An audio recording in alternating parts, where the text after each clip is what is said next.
Alors, petite vidéo de présentation du chronomètre dit laser. Donc, en fait, ce que tu vois là tout de suite, c'est des bandes LED qui sont mis dans des réglettes. Tu trouves ça sur Amazon, hein, c'est des réglettes pour bandes LED. Et que j'ai découpé, en fait, ce que j'essaie de te montrer là, c'est l'angle, là, tu vois, les angles à 45 degrés.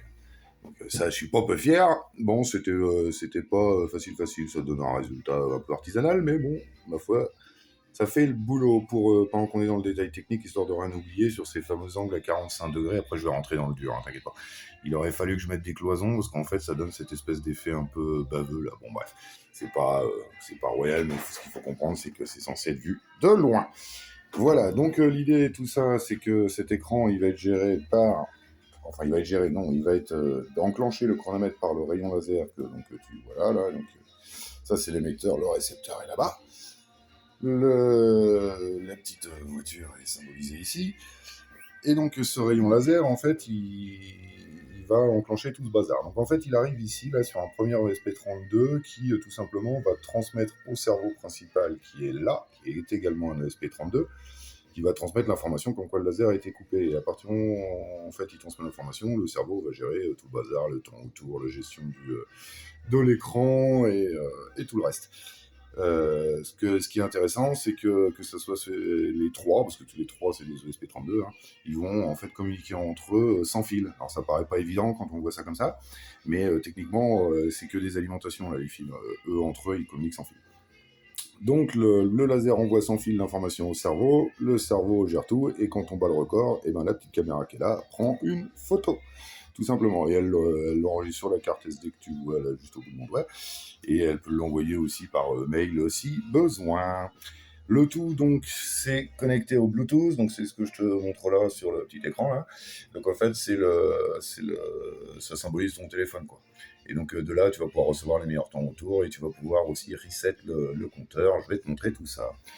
Donc l'idée c'est quoi? C'est je franchis une première fois le rayon, hop, ça enclenche le chronomètre. Le petit détail technique, c'est que les doubles points au milieu, là, ils clignotent en vert, parce que tu peux battre leur corps. Bon là c'est le premier tour, donc c'est pas compliqué.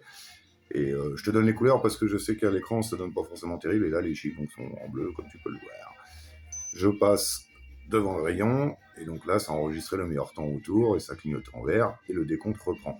Ce qui est intéressant, c'est que les deux points verts, là, quand on va arriver à 5 secondes du temps, ils vont passer en orange, puis, voilà, en orange, le décompte sonore, puis en rouge. Donc ça t'indique, en fait, si t'es proche du record ou pas, quoi.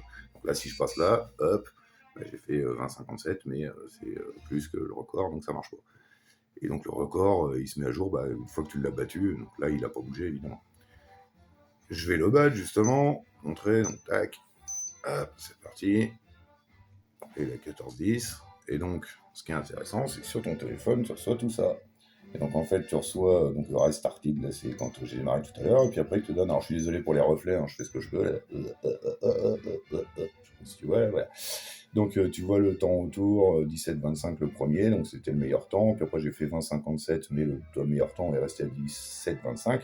Puis j'ai fait 14-10, donc le meilleur temps est revenu à 14-10. Et il t'indique, entre parenthèses, quel était le tour meilleur temps, entre guillemets. Et donc à chaque fois que tu as battu le record, alors là je vais pas le battre, hein, parce que hop, ça fait un petit moment, je vais le battre et tu vas voir que ça prend la photo. C'est amusant.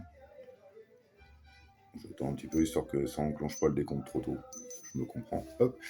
Donc voilà, donc là ça a pris la photo et ça a donc enregistré. Enfin là c'est reparti le décompte, mais ça a enregistré entre temps, je vais y arriver, le meilleur temps. Voilà. Et la dernière petite fonction, c'est que, alors là j'ai fait celle-là, mais tu peux faire ce que tu veux, c'est que tu peux utiliser des boutons paramétrables. Donc là par exemple, je vais reset en fait le...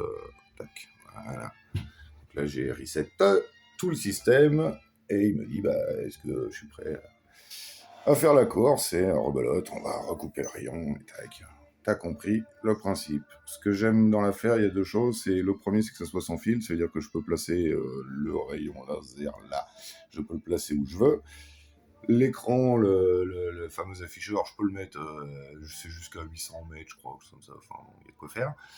Et puis ça, je le reçois sur mon téléphone, donc je suis tranquille. Et pareil pour l'appareil photo, bon, qui honnêtement, hein, c'est plus pour la fin qu'autre chose, parce que ça fait des photos de qualité médiocre, mais tu peux le placer où tu veux, donc tu peux le placer sur la ligne d'arrivée, sur ce que tu veux. Voilà l'idée, je crois que là, pour le coup, j'ai fait à peu près le tour de la question. Et oui, si, dernier point de détail quand même qui a son importance, c'est que tout le programme, en fait, il est fait avec zéro delay. Enfin, je suis pas un peu fier. Donc, c'est que des interruptions, soit en dur, soit des timers, qui font que bah, tout le programme, il fonctionne comme il faut. Et j'ai même prévu un anti-rebond sur le laser. Là. Donc, simplement, ça veut dire qu'il se déclenche pas plus rapidement que toutes les secondes pour que la voiture, parce que c'est pour un circuit de voiture radiocommandé, on va dire de cross pour faire simple.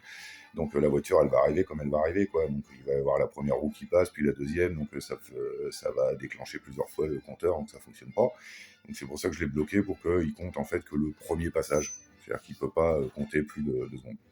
Petit détail évident, c'est que ça ne fonctionne que pour un seul véhicule, parce que pour l'instant il n'y a pas de détection du véhicule en soi, donc il faut qu'il y ait qu'un seul véhicule sur la piste, donc ça marche juste pour l'entraînement. Voilà, voilà, bah, pour le coup, je crois que j'ai fait le tour de la question. Bon courage et à bientôt pour une prochaine vidéo.